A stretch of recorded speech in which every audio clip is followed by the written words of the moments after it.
As if struggling to find classrooms on the first day of college wasn't enough of a task, I had to end up doing something unimaginable. Something that I'd only seen happen in movies, and I was certain that I was no protagonist of a rom-com, or even a side character, if we had to be honest. Well, Sebastian pulled his soiled shirt away from his body and dryly muttered, "That's one way to wake me up." I had been distracted by the glorious face of the man I had harbored a crush on for like years now, and now I was here, the cynosure of every eye, except I wasn't being admired. I muttered, barely above a whisper, "Sorry?" If someone mercifully was out there, I knew he didn't give a single shit about me. What I'd done to be shamed like this? I would say nothing. Nothing except for being gay and stupid. That was all that I had done. But liking men wasn't my choice either, so it sucked to be me. In front of me stood the Lord Sebastian. I would have giggled and blushed with Sebastian standing in such a close proximity to me. But the truth was that I was horrified. Horrified at what I'd just done to the single most popular guy I'd known since my high school. God, just kill me, I thought to myself. To make things easier for myself, I opened my wide, watery eyes to stare at him, hoping that I'd look dumb and gullible enough to forgive. My luck seemed to be conflicted at this point. I couldn't tell if Sebastian was actually upset or if he wanted to just get it over with. I really couldn't tell. I began again, fumbling my words as I do so. I was sure I wasn't really making much sense, but at this point, I didn't think anyone really cared. Everyone probably wanted to check out the campus, or eat, or sneak out with someone. Or at least, I hope so. I didn't see where I was going. Not that excuses what I've done, but I was a little distracted, and I did that. I know I shouldn't. "What were you distracted by?" One of the guys standing next to Sebastian hissed.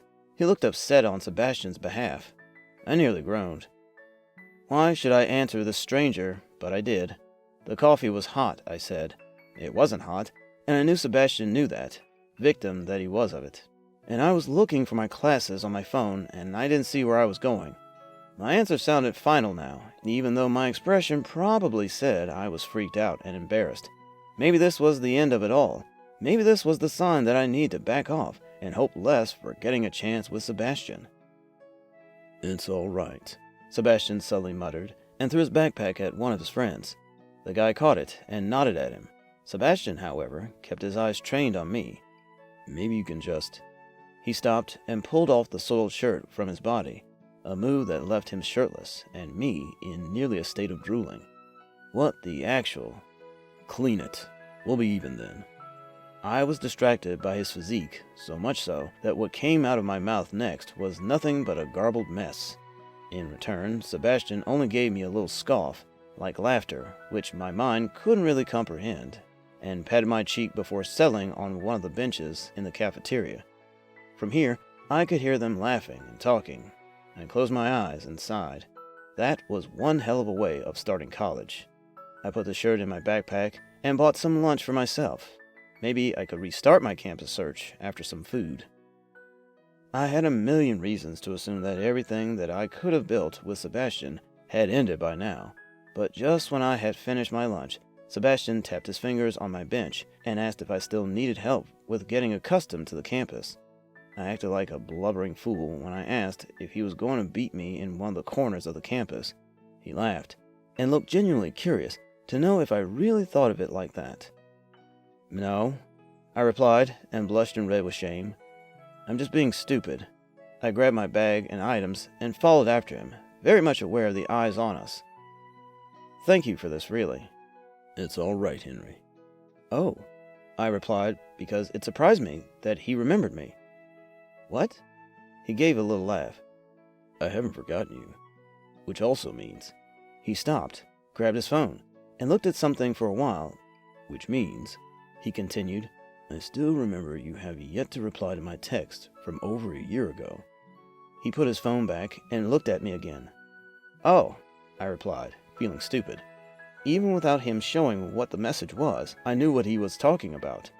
Okay, so here was the history that we shared. Sebastian and I were a part of the same high school.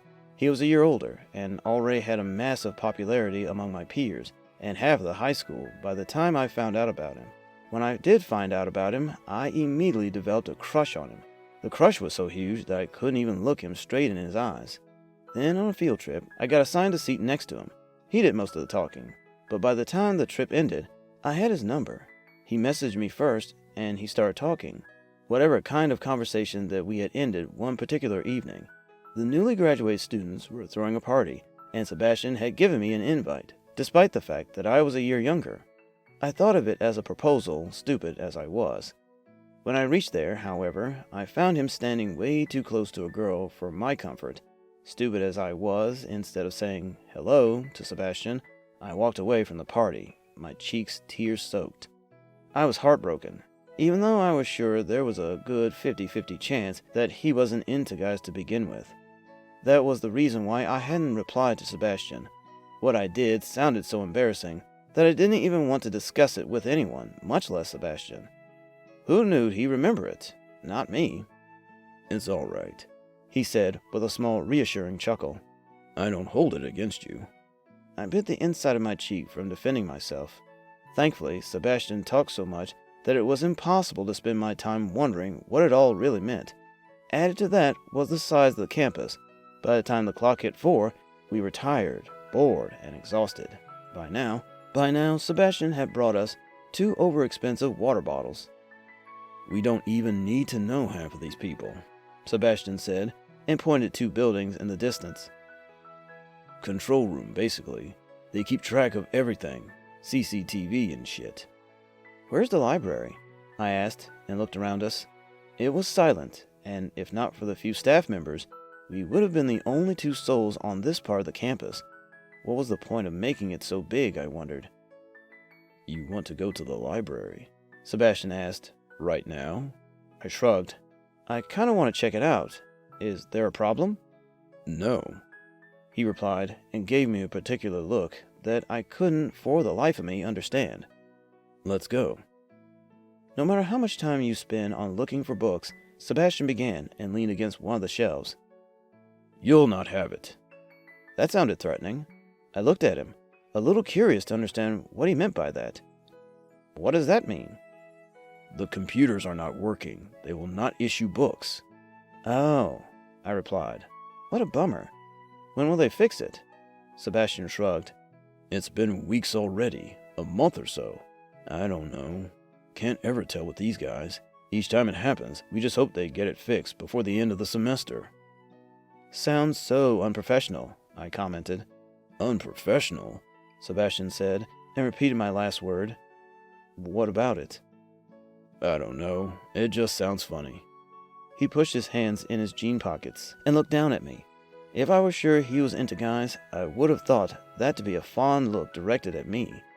"Tell you what, I know this bookstore owner in the city, and if you want a book, I am sure I can get you a discount." "Oh, I don't know. Why did he want to spend so much time with me? Couldn't he smell the overpowering smell of coffee from my bag? I had yet to wash his t-shirt. It's kinda late." I sounded lame. I just hoped that he wasn't thinking that I wanted to get rid of him. That was the last thing I wanted.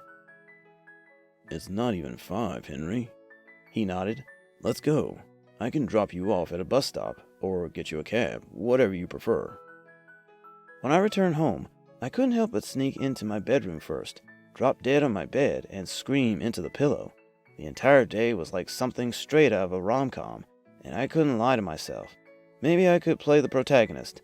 I grabbed the books I'd brought from the bookstore Sebastian and I visited, and traced the same places that he had. At this point, I felt like a grade-age cringe. Sadly, I didn't care.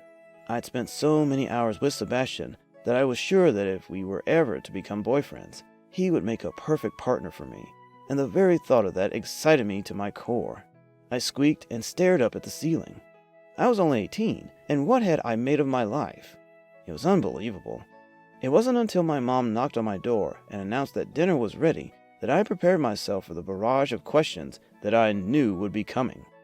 When the conversation eventually reached the topic of my potential boyfriends, I couldn't help but blubber out that I'd met Sebastian again. "Isn't that the same Sebastian who broke your heart?" No." "Why are you lying?" My mom rolled her eyes. "I still remember everything about that day. I do too, my dad contributed. Yeah, but maybe I misunderstood the situation. Didn't seem like it. Okay, anyway.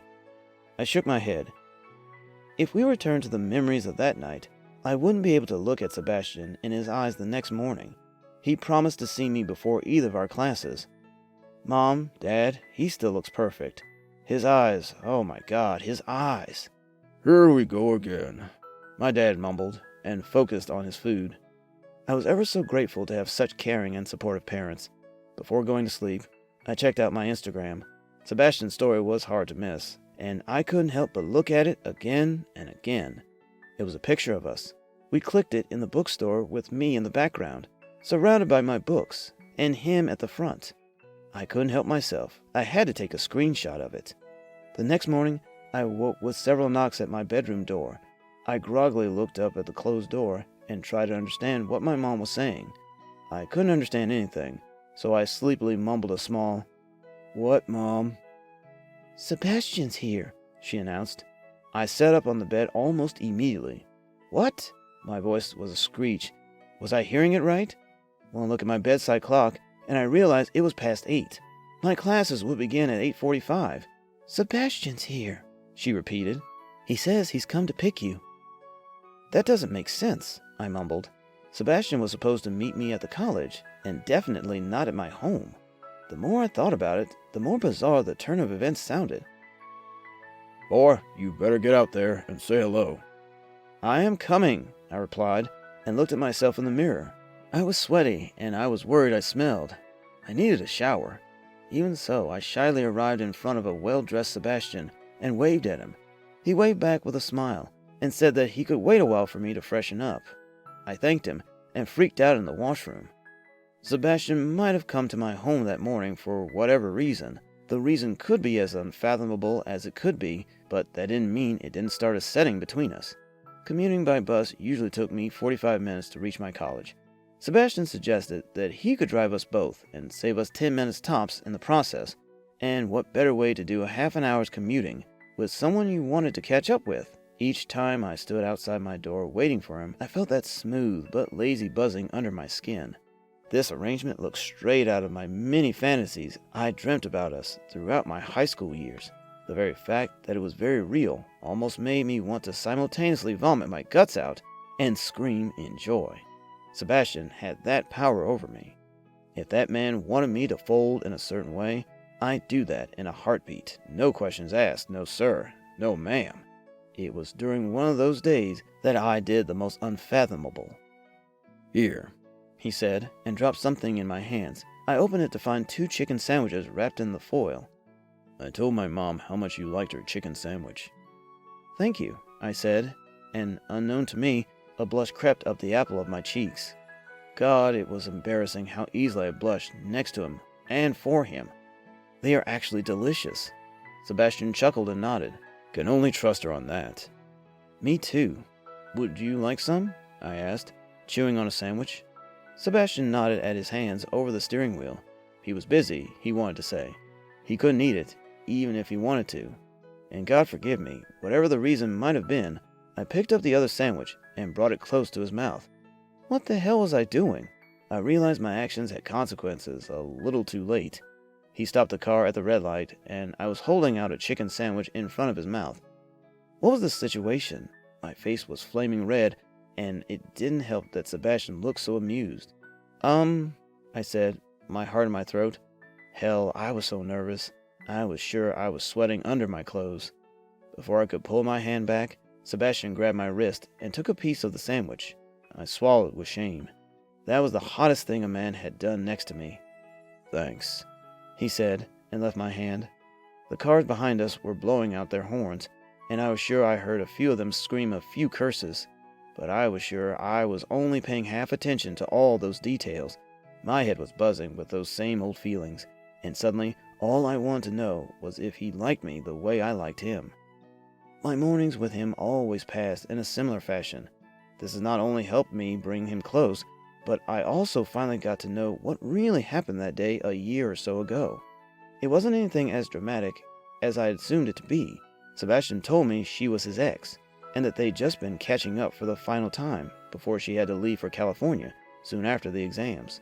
I'd, just like always, misunderstood their close proximity and ran away from there. However, I didn't tell Sebastian that. I told him that I was sick, and I was sorry that I had to bail out. Sebastian laughed and told me that I shouldn't worry so much.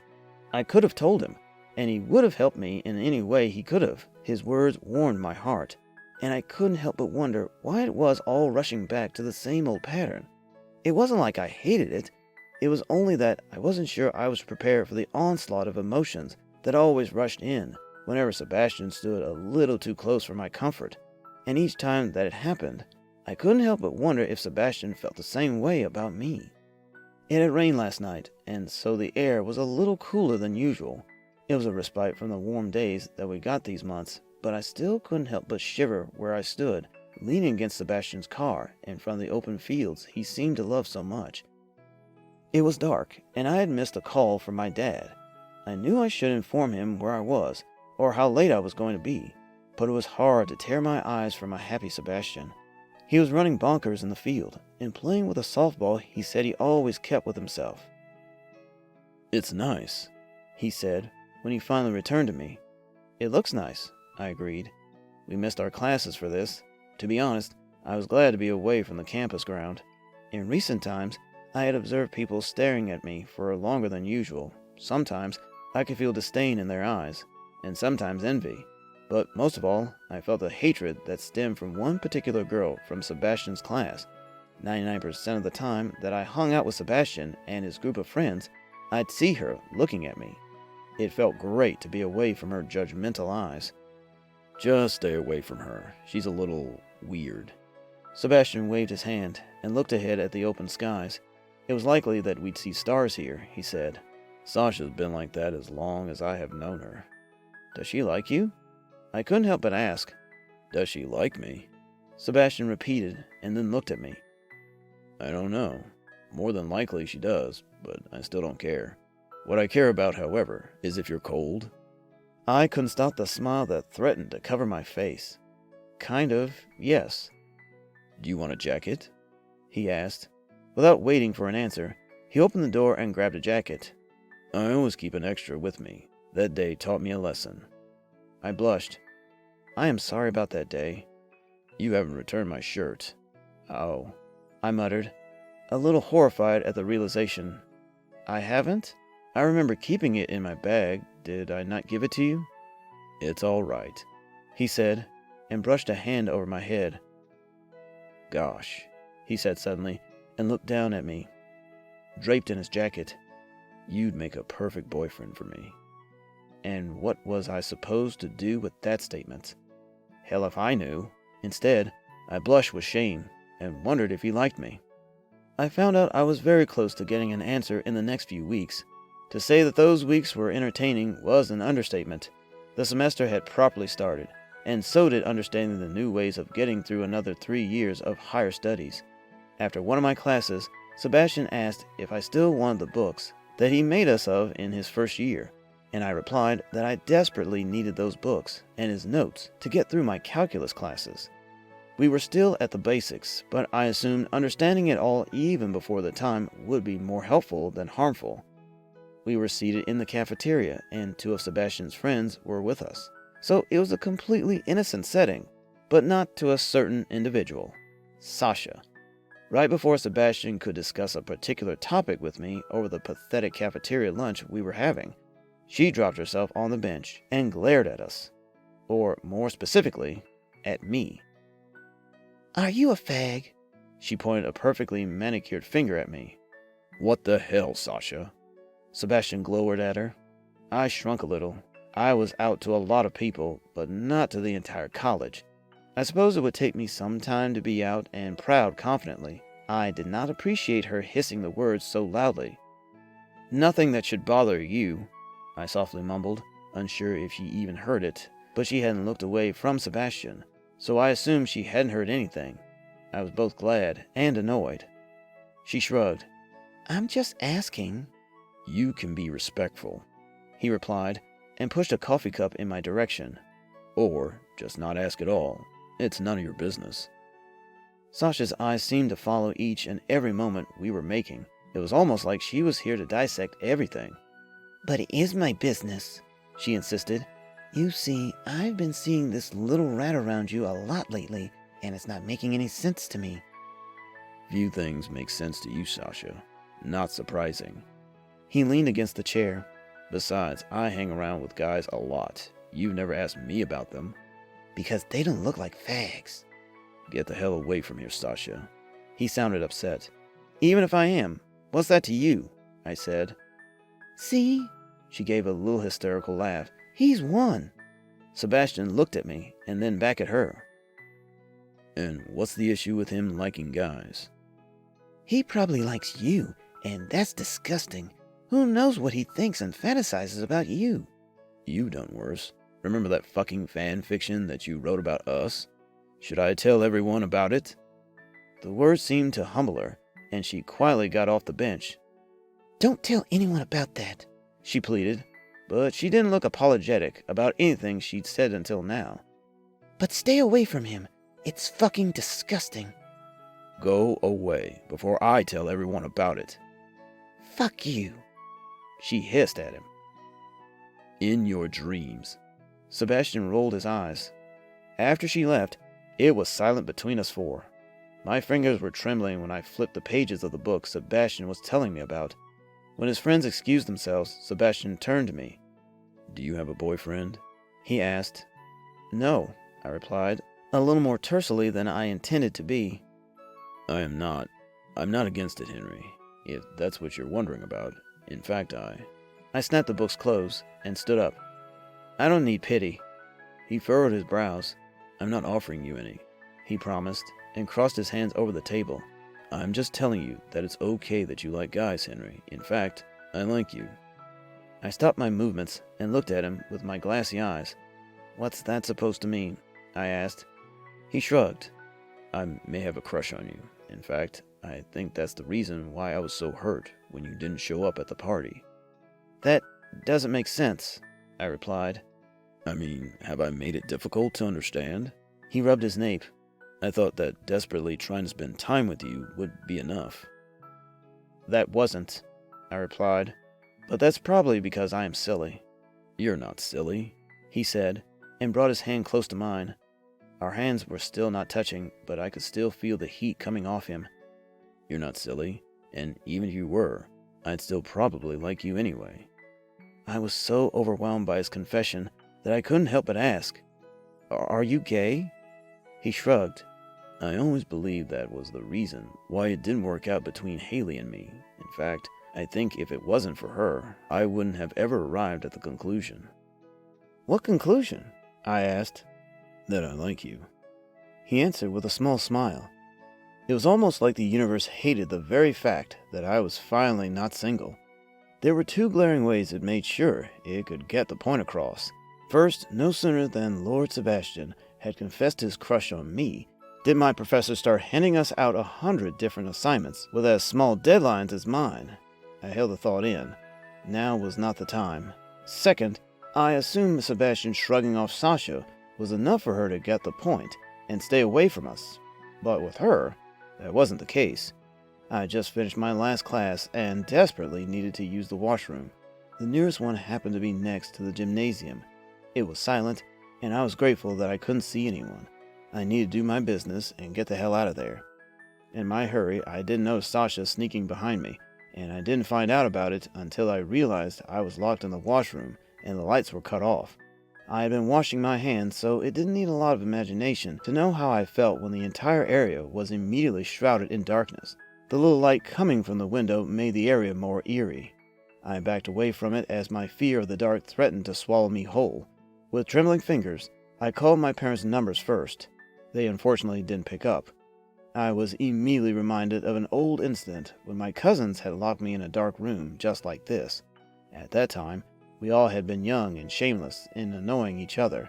It was supposed to be just like any other prank, but I freaked out and cried for my parents so much that by the time they'd opened the door, I was a spooked out mess. I peed my pants and had even gotten my first panic attack. I never really grew out of that fear, and at this moment, it all seemed to come back. I rushed to the door again and hoped that I'd be able to open it. When it didn't budge, I called the only person I could think of, Sebastian. He picked up after the fourth ring. I was huffing and puffing so much, and he seemed to understand something was wrong. I remember telling him that I was locked in the washroom. After that, I remember the dark swallowing me whole. When I woke up, the air smelled fresh, unlike that stinky washroom smell. I opened my eyes and found myself in the medic room. There was only a nurse sitting there, and she handed me a glass of water when she saw me. "Are you okay?" she asked. I nodded wordlessly. I didn't think I wanted to speak. "Your friend will be here in a while," she said. "You can leave only after he has returned." "Okay, thanks." Even without her saying a name, I knew it was him. A few hours later, Sebastian and I sat in his car in silence. He was driving and checking on me every once in a while. There was a sheen of sweat on my face, and I was itching to wipe that away, but I wasn't sure if my hands would properly work, so I kept them to myself. "It was Sasha," Sebastian finally began. "Okay." "I'll have her reported tomorrow. All the professors had already left by the time I found you." I cringed a little at the reminder. It was embarrassing. "No, it wasn't, Henry." "I'm 18, I said, and looked at him with glassy eyes, and still afraid of the dark like a little kid. "We all are scared of the dark, Henry." "Yeah, but not like me." "Have you seen how everyone behaves in the dark?" he asked. I let out a small chuckle. "I kinda don't want to." "I get that. Are you all right now? Do you need water?" "No, I think I will skip everything today." "Hey, now that's not how it works." He swirled his car and started driving in a new direction. "Let's eat something first. It's on me." I sighed. I don't know if I'll be able to eat. "I'll help you. Don't worry. We can share." Well, that sounded like a good plan. Thank you, Sebastian, for, coming for me. "You can always count on me, Henry." I smiled at him. Sasha was suspended. We were only a month into the new semester, and she had been suspended for 3 weeks. It sounded insane to me when I didn't look at what she'd done. The most ridiculous thing was perhaps the fact that she didn't look like she cared about it. She was only upset because she'd been suspended. Well, whatever she did, at least that helped bring Sebastian and me close. When he dropped me off that day, my parents insisted that he stay for the night. At first, Sebastian looked like he would pass, but then he agreed. My mom asked me to keep the door open when I suggested that we could share my bedroom. We blushed and asked her to please do not embarrass me anymore. Thankfully, all the teasing seemed light-hearted banter to Sebastian. We laid out a mattress for him on my bedroom floor, but by the morning, we had been sleeping on my bed. Did we kiss throughout the night? Well, that was a personal matter. In the following days, I confessed to him that I had a crush on him as well. I think it started the same day you carried me to the medic room after your friend accidentally kicked the ball on my face. "Ouch," he said. "I still remember that." Sebastian had sounded more apologetic than his panicked friend. I had been bleeding through my nose and was half out of my senses. Sebastian had carried me to the medic room, and even in my devastated state, I developed a huge crush on him. To me, that seemed like the perfect time. "I was surprised when I saw you on the orientation day." "Luck," I replied. "Luck indeed." He agreed. He was chewing on his gum, and we were watching the football practice when he poked my feet with his own. "Want to go out on a date with me?" I couldn't hold in the smile. I liked that a lot. I liked that a lot too. And well, that was how our love story started. Yes, we had a history, but in earnest, it started only when we confessed that we liked each other, and that we were interested in checking out if it would work out. On our first date, we happened to be driving by our old high school. It was Sunday, and the school was deserted. Sebastian and I sat down on the hood of his car and acted like we were old men discussing a glorious past. It was funny, but I liked it so much that I couldn't help but take the initiative to kiss him. And no, I still haven't returned his t-shirt. Have you ever dated your high school crush? Thanks for watching. Consider subscribing to become part of our Rainbow Force and to stay wholesome.